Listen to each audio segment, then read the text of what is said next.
1分鐘之後，韓國邊路橫傳入禁區，馬甸尼快一步解圍成功，但係李天秀直接當馬甸尼個頭波咁踢，而近距離目擊一切嘅球證竟然再次無動於衷。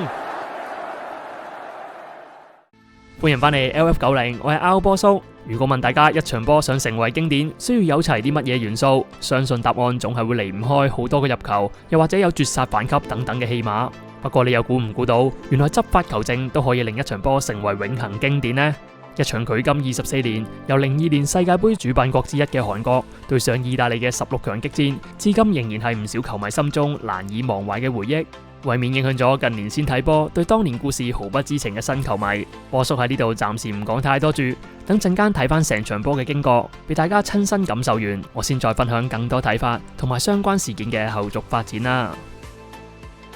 時間翻返去2002年夏天，第17屆日韓世界盃正式揭幕。作為東道主之一嘅韓國，過往參加過嘅4屆世界盃都喺小組賽階段就草草出局，而且連一場勝仗都未曾獲得過。所以今次喺自家門口出戰，當然希望成績能夠有所突破啦。早喺01年，韓國已經聘請咗喺98年世界盃帶領荷蘭闖入4強嘅傳奇教頭希丁克執教，而呢個換帥決定果然正確。韓國喺02世界盃嘅小組賽表現強勢，首先擊敗波蘭同埋逼和美國，然後再喺關鍵嘅最後一戰爆冷擊敗賽事熱門之一嘅葡萄牙，以2勝1和嘅首名身份晉級淘汰賽。原本諗住呢個成績一定會得到各界掌聲啦，但係小組賽過後，最多人對韓國嘅評論反而係質疑佢哋似乎有主場雞嘅嫌疑。尤其係對葡萄牙嘅小組賽入面，韓國多次喺球證判決下得益，而葡萄牙因為有2名球員被紅牌驅逐離場，喺9個踢11個嘅不利情況下，最終先至不敵落敗。面對呢啲指控，韓國呢邊當然一於少理，專心備戰嚟緊嘅淘汰賽。不過佢哋16強嘅對手意大利，心情就肯定完全相反啦。由球隊人氣、球星名氣同埋陣容實力等多方面嚟講，2002年世界盃嘅意大利或者係佢哋歷史上綜合水平最高嘅一屆。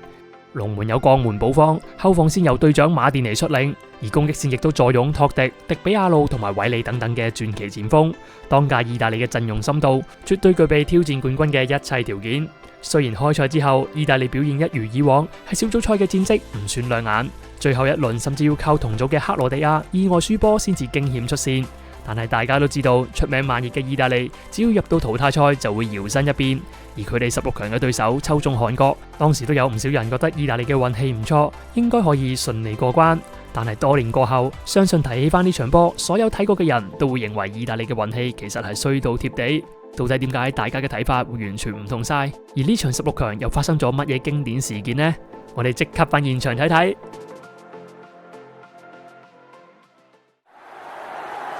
陣容方面，原本韓國嘅球員我都冇咩心情介紹，但係諗咗下，俾大家記住呢班球員嘅面孔，好似都有一定嘅意義，所以我都係照講啦。今場佢哋由領隊希丁克排出3-4-3陣式，門將係李雲在，3中堅由左至右分別係崔振哲、洪明甫同埋金泰影。防守中場係金南一，左右中場分別係李容卓同埋宋忠國，而進攻中場就係柳尚鐵，最後前場3叉戟，左中右分別係大家比較熟悉嘅朴智星、安貞煥同埋薛其元。至於意大利呢邊，正選陣容星味十足，時任領隊查柏東尼今場派出4-3-1-2嘅陣式，門將係鋼門保方。由於簡拿華路同尼斯達一個有傷，一個停賽，所以今場一對中堅會由隊長馬甸尼火拍祖利安奴出任，而左右兩閘分別係高古同埋彭路基。中場方面有森保達、基斯坦奴、新尼迪同埋湯馬士3個一字排開，而進攻組織嘅責任就會交俾羅馬王子托迪，再加一對經典雙箭頭韋利同埋迪比亞路。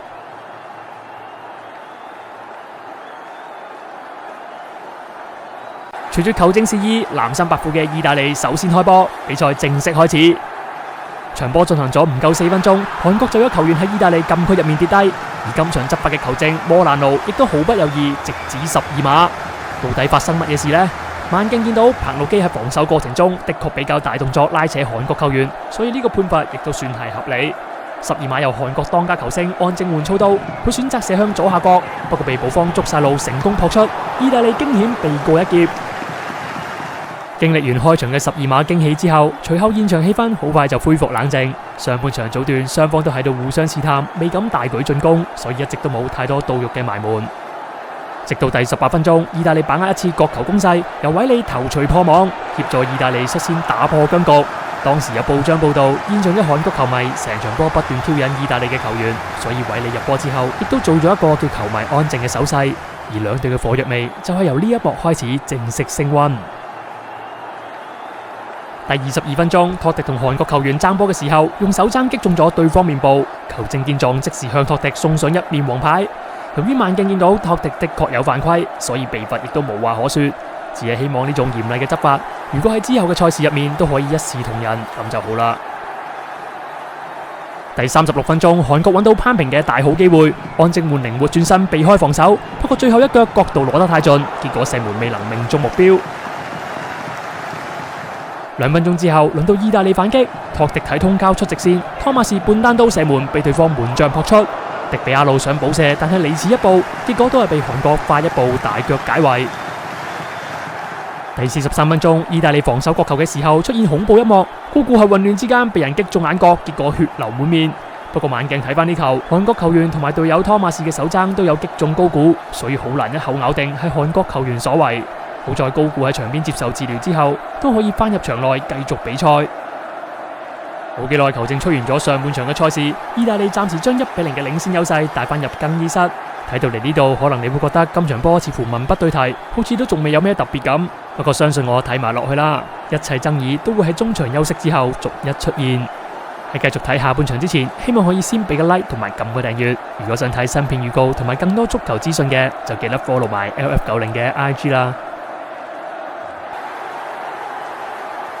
下半場出返嚟只係過咗幾分鐘，比賽就出現第一個爭議判決。迪比亞路同韓國球員喺禁區內爭波嘅時候，被對方直接一踭打落面上。雖然迪比亞路係有拉衫犯規在先，但咁樣用暴力手段報復嘅行為，根據球例絕對可以判罰紅牌。但係結果呢，摩蘭奴唔止毫無表示，仲吹翻迪比亞路拉衫犯規，判咗個罰球俾南韓。可能你會話球證會唔會係俾人阻住咗視線睇唔到呢？但係由呢個畫面清晰可見，韓國球員出手嘅時候，摩蘭奴係企得好近，而且視線並冇任何阻礙㗎，所以呢球暴力行為等同於得到球證嘅默許批准。而呢一次判決亦都令韓國一班球員有恃無恐，繼而再製造出稍後一連串嘅事件。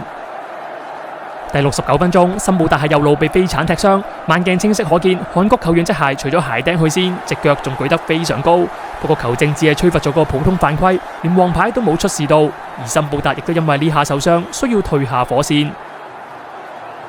第73分鐘，辛尼迪大腳上傳，韋利反越位成功，一路帶住個波長驅直進，可惜最後一腳射門撻 Q， 白白浪費咗呢個鎖定勝局嘅黃金機會。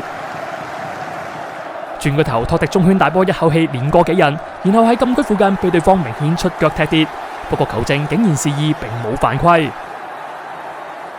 1分鐘之後，韓國邊路橫傳入禁區，馬甸尼快一步解圍成功，但係李天秀直接當馬甸尼個頭波咁踢，而近距離目擊一切嘅球證竟然再次無動於衷。慢鏡見到個波一早就彈開咗，所以根本唔存在收唔切腳嘅可能。而且李天秀本人後來亦都多次接受訪問，帶有自豪咁承認當時係特登踢向馬甸尼，目的只係想展示俾意大利睇，韓國並非軟弱之輩。呢種扭曲嘅心態，我真係連評論都費事啦。原本我仲想話，如果當時有 VAR 嘅話，呢球一定紅牌走唔甩。但係再望一望今場嘅執法球證，我真係唔敢肯定啦。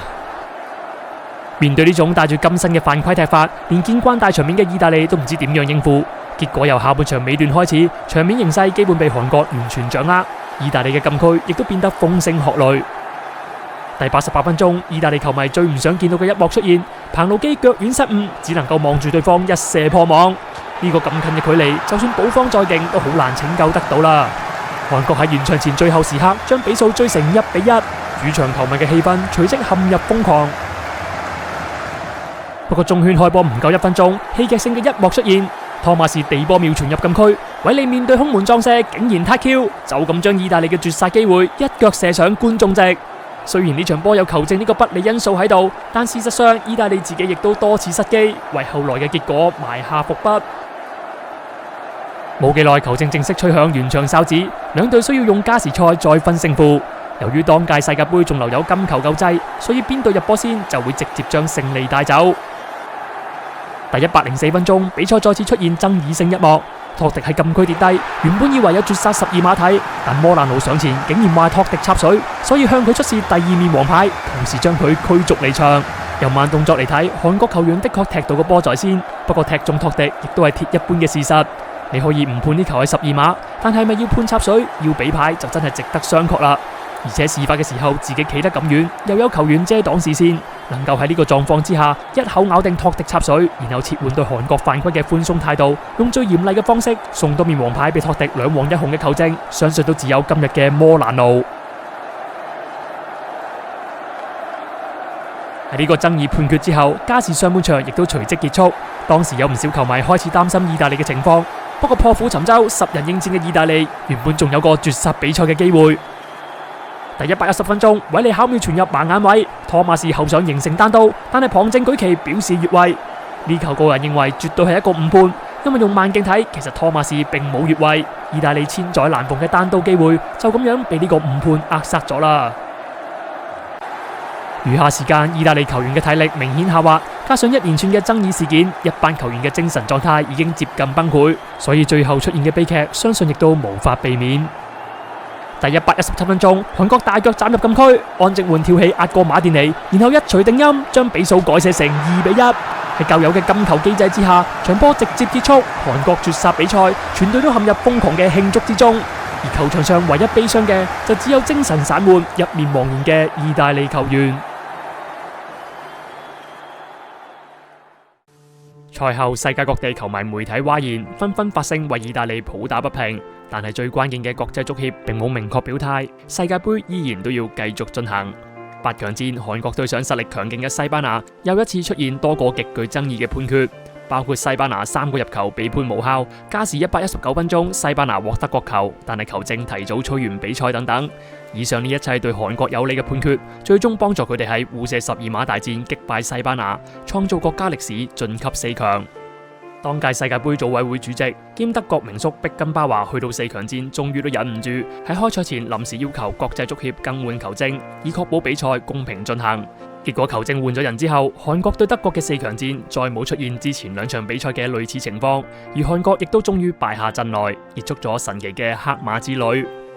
世界盃完結之後，執法最離譜嘅今集主角摩蘭奴返到厄瓜多爾當地做球證，繼續被爆出足球醜聞，多次疑似受賄、胡亂執法嘅行為，最終喺2003年被吊銷執照，球證生涯徹底玩完。後來喺2010年，佢仲因為走私毒品而被判處監禁徒刑，側面證明咗佢嘅個人品德絕對有問題。只可惜，無論佢後來有咩報應都好，意大利被淘汰出局嘅歷史都唔會再有任何改變。世界盃4強至今仍然係亞洲球隊喺呢項賽事嘅最佳成績，但係會認可呢個紀錄嘅，相信亦都只有韓國自己。多年後親手剪輯呢場波，估唔到嗰種震撼依然存在。唔知道你哋睇完今集之後，心入面又有乜嘢感覺呢？